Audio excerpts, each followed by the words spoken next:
Gente, hoje é dia 26 de junho de 2020, sexta-feira, e vamos pedir a Deus que nos inspire, que nos ampare, abençoando a todos vocês, nossos queridos ouvintes e amigos do Ideal Espírita, né? Antes de nós começarmos a nossa preleção, nós gostaríamos de pedir a gentileza, que nós somos lá do Jesus Rede Vivo, meu nome é José Carlos, de que se puderem, né, de nos seguir aí no nosso Facebook, www.jesusredevivo.com. Também de nos seguir aí no Instagram, de se inscrever em nosso canal no YouTube, né? E também, se puderem, ativar o sininho para receber, assim, outras tantas notificações, tá bom? Durante das nossas palavras, nós gostaríamos de convidá-los, né? Caso vocês queiram colocar um copo d'água, uma garrafinha, nós vamos pedindo a Jesus, aos amigos espirituais, que nos abençoe, que coloque aí aquilo que nós precisamos, para aí no final, nós, ao tomarmos a nossa água, pedimos a Jesus que fluidifique, que os amigos coloquem aí, né, aquilo que nós precisamos. E a nossa preleção de hoje tem como título O Rei e Suas 4 Esposas, né? Depois nós vamos terminar com uma reflexão em torno da doutrina espírita, tá bom? Então essa história conta que há muitos anos atrás existia um rei que tinha 4 esposas. E ele dizia que amava perdidamente a 4ª esposa. Para com a 4ª esposa, ele tinha uma atitude assim toda especial. Ele a enfeitava, dando a ela as melhores roupas, as roupas mais caras, os calçados mais modernos, não regateava nunca, né, de comprar joias caras, relógios caríssimos. Então, dava a essa 4ª esposa o que existia de melhor. Bom, com a 3ª esposa, ele afirmava que amava, que tinha uma grande paixão, um grande ciúmes. Era somente com a 3ª esposa que, quando acontecia de haver eventos nos reinados vizinhos, nos castelos vizinhos, como casamentos, como bailes, como grandes almoços, né? Era somente com a 3ª esposa que ele levava. Ele gostava muito de exibi-la aos reinos vizinhos, aos outros reis, aos outros príncipes. E depois, quando terminava, né, as festividades, ele retornava, abraçava carinhosamente e dizia que tinha uma grande preocupação de perdê-la, tinha muitos ciúmes. E ela, envaidecida, respondia-lhe: de forma nenhuma. Eu lhe serei fiel em todos os momentos da nossa vida. E ele ficava feliz. Pois bem, ele tinha também a 2ª esposa, que ele amava de paixão. E somente com a 2ª esposa, ele, mesmo sendo rei, mesmo sendo poderoso, mas era uma pessoa. E sabemos que toda e qualquer pessoa tem os seus problemas, as suas dificuldades. E era somente com a 2ª esposa que ele buscava orientação, que ele buscava ajuda, que ele buscava alguma coisa que pudesse orientá-lo a continuar no seu reinado. Não importava o dia, não importava a hora. A verdade, porém, é que a 2ª esposa estava ali sempre pronta a ajudá-lo, a ampará-lo, a protegê-lo. No entanto, a 1ª esposa, ele a mantinha distante.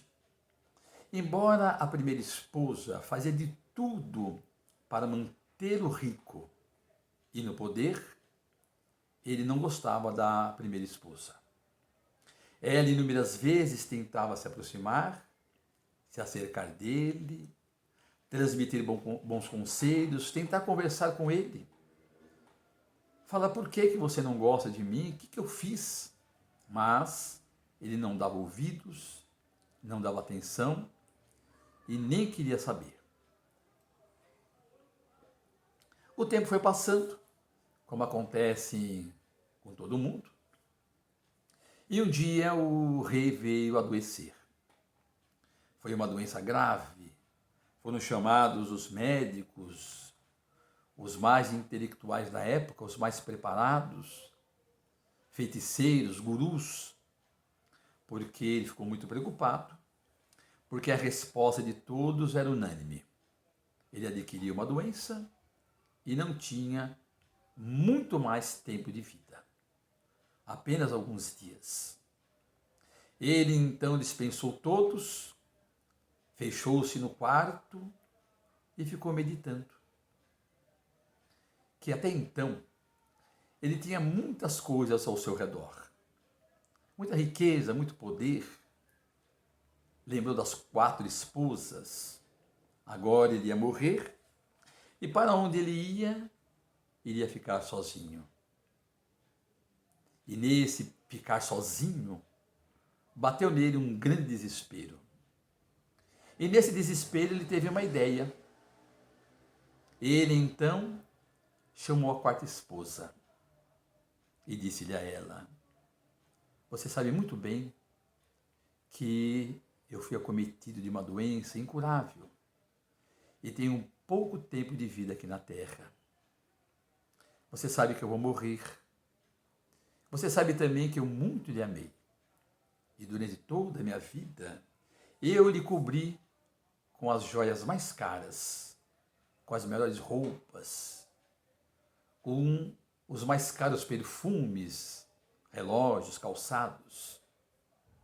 Sabe, estou com muito medo, porque para onde eu vou ficar sozinho. E eu gostaria de saber se seria possível você morrer comigo, para que para onde eu for, para o lugar que eu for, eu não venha ficar sozinho. Ela então levantou-se de um sobressalto, olhou para ele e disse: de jeito nenhum, eu nunca farei isso. Virou as costas e saiu do quarto. Ele então recebeu aquela resposta como uma verdadeira punhalada. Um raio talvez não seria tão intenso quanto a resposta da 4ª esposa. Mas era um rei bom, o que poderia ele fazer?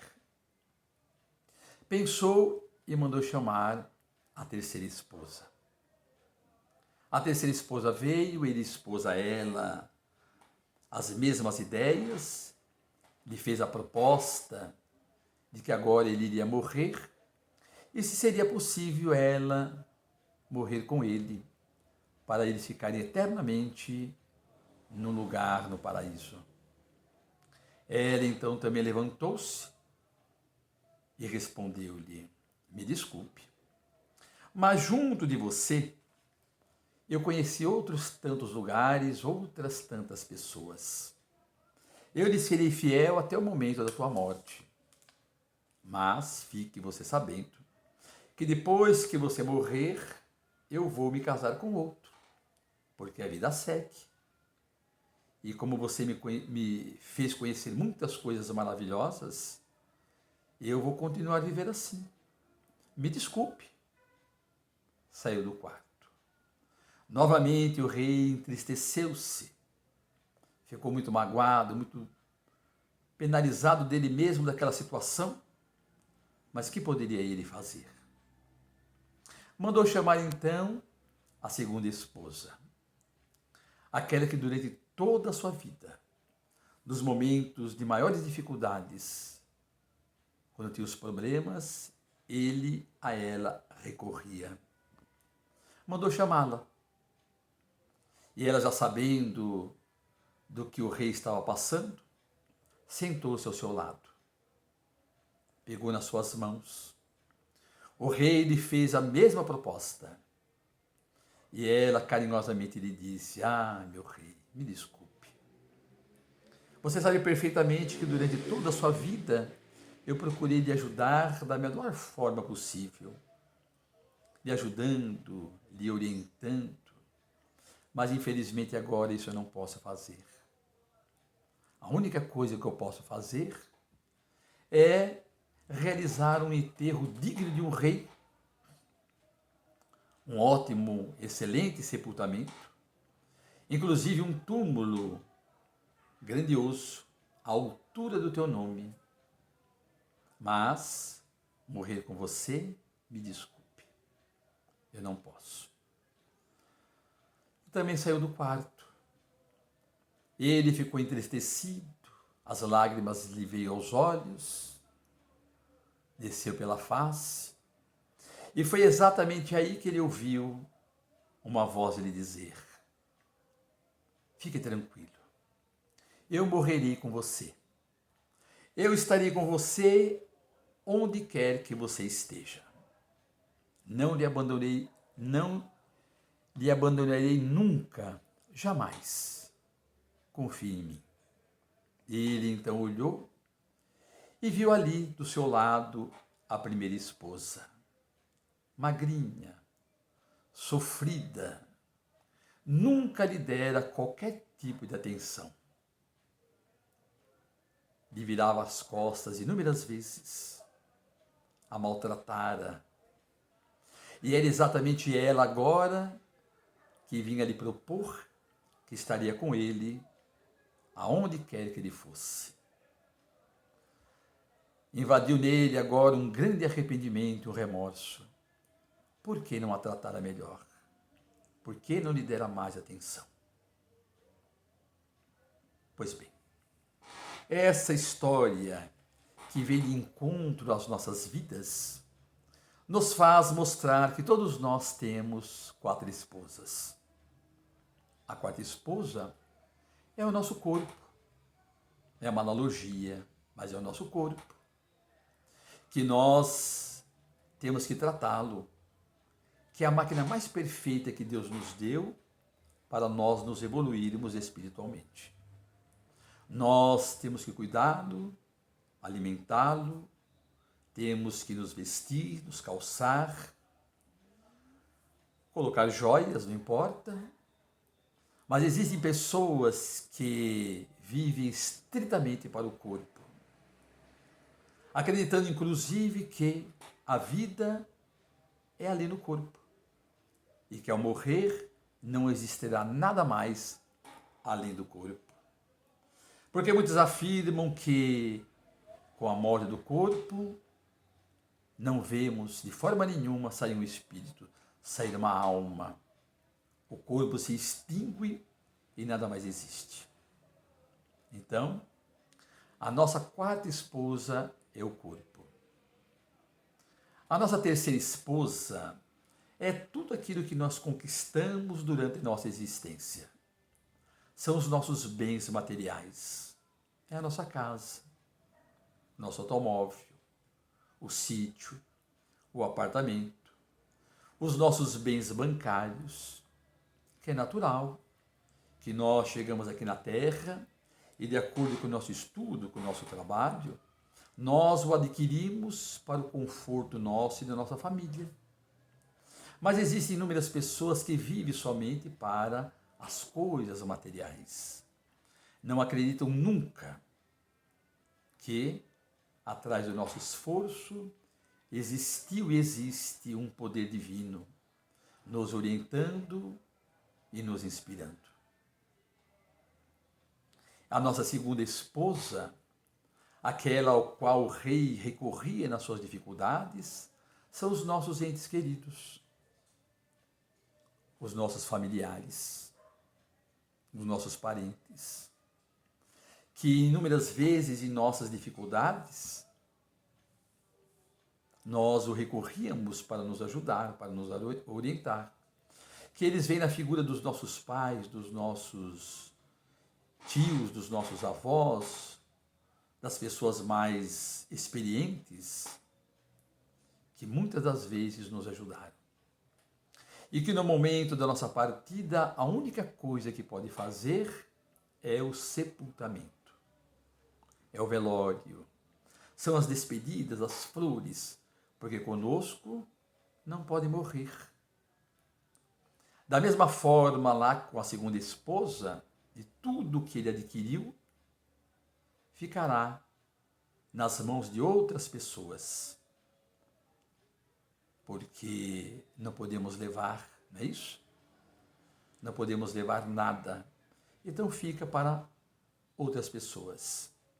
E os nossos parentes, a única coisa que poderão fazer é isso. Nos dar um sepultamento digno, um túmulo à altura, com um nome, né, com uma inscrição, aqui jaz, e o nome da pessoa. E aí nessas reflexões, nós vamos observando que todos nós temos um espírito. E é exatamente aí que entra a primeira esposa, que ele nunca pensou na espiritualidade. Embora inúmeras vezes, por onde nós andamos, o que nós contemplamos, nós vemos a bondade e as maravilhas de Deus. Vemos as maravilhas de Deus no sol que nos aquece, na brisa pela manhã, no sorriso de uma criança, no aperto de mão, no cantar de um pássaro, no perfume das flores, no balouçar das ondas do mar, nas águas que mata a sede, no alimento que nos mata a fome, nas flores dos campos. É uma imensidade de Deus nos mostrar: olha, eu existo, eu sou o Senhor da vida, eu construí tudo isso. Mas as pessoas existem que só olham para o corpo, só para os seus bens materiais, somente para o seu círculo restrito, não pensando em ninguém mais. Mas chega o momento de todos nós. E existem relatos inúmeros, né? De pessoas que diante da morte, da véspera da morte, começam a pensar em Deus. E agora? E agora que eu entraria em contato com o Senhor da vida, ao qual pedirá conta de tudo aquilo que eu fiz na terra, de tudo aquilo que eu não fiz na terra. Gente, a vida continua. De todas as psicografias que nós já tivemos a oportunidade de ver, nenhum espírito, através da psicografia, da comunicação, disse assim: olha, é mentira, hein? A vida não continua. A vida continua bela e pulsante, mostrando a todos nós que Deus é maravilhoso, que o corpo não é nada, é uma passagem aqui pela terra. O que não fizemos hoje, faremos amanhã, e assim continuadamente e sucessivamente, até atingirmos a evolução sublime e atingirmos o patamar luminoso.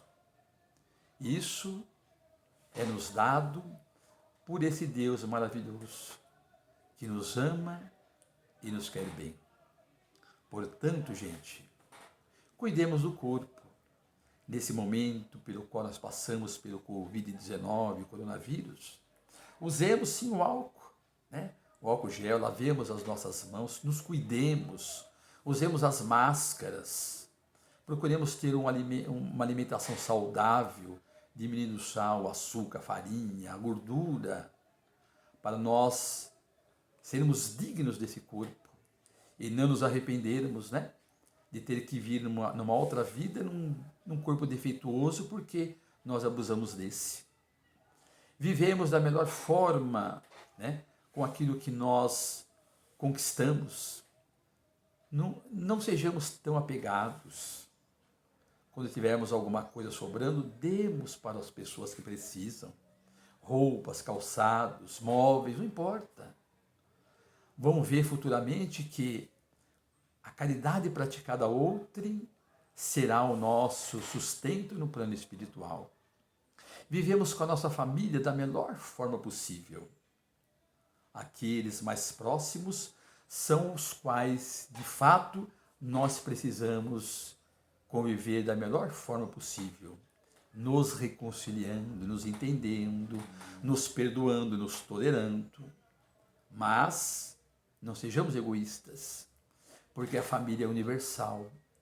saiamos, vez que outra, do nosso círculo familiar e vamos atender outros tantos irmãos em outros tantos lugares, dando a eles um alimento, uma moeda, um remédio, um abraço, um aperto de mão, um sorriso, e tudo isso nós podemos fazer.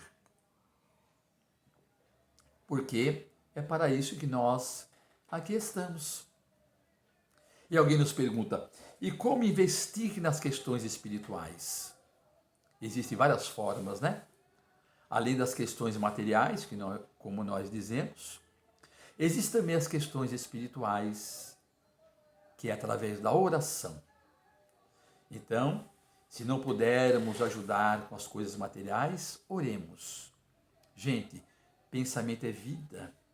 E quando nós abrimos os nossos corações e pedimos a Jesus por este ou por aquele, forma-se um elo de ligação, de sinceridade, de amor, de carinho para aquele outro irmão que jaz, né, num grande sofrimento, hospitalizado, passando por problemas financeiros, desempregos, de dores na família, de doenças, de perdas.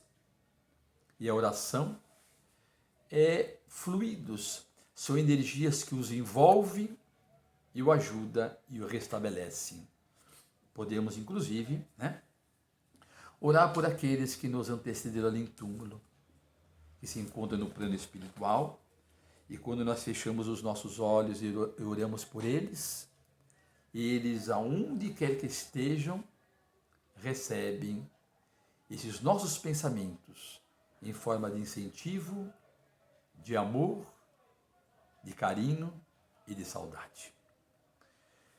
E nós gostaríamos de terminar essa nossa singela preleção orando com todos aqueles que estão nos ouvindo. Inclusive outros amigos que, com a orientação do nosso Ney, da nossa Fernanda nos Estados Unidos, encontram-se lá em Portugal, na Suécia, na Itália, Estados Unidos, Canadá. Então eu gostaria também de envolvê-los nesse momento de prece, de amor, de respeito, de consideração e de carinho. Tá bom? Que essa prece sirva para todos aqueles que estão nos ouvindo nesse instante, que os amigos espirituais fluidifiquem a água, colocando aí o remédio, tá? Que tanto nós precisamos. E vamos dizer assim: Jesus foi na terra a mais perfeita encarnação do amor divino. E ainda hoje, nos dias atribulados que transcorrem, é para a humanidade a promessa da paz, o manto protetor que abriga os aflitos e os infelizes, o pão que sacia os esfomeados das verdades eternas, a fonte que desaltera todos os sofrimentos. Apegai-vos a ele cheios de confiança.